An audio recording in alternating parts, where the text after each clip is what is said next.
முடிதாங்கி மலையேறி 18 படியேற பக்தர்களை வரவேற்கும் என்று சுவாமி.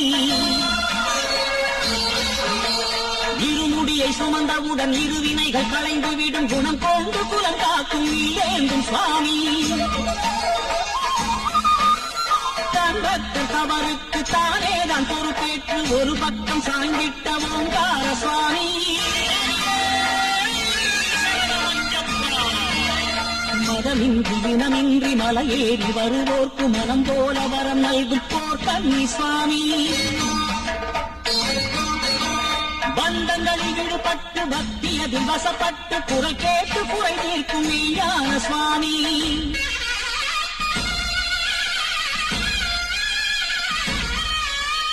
ஐயப்ப தேவாய நமக.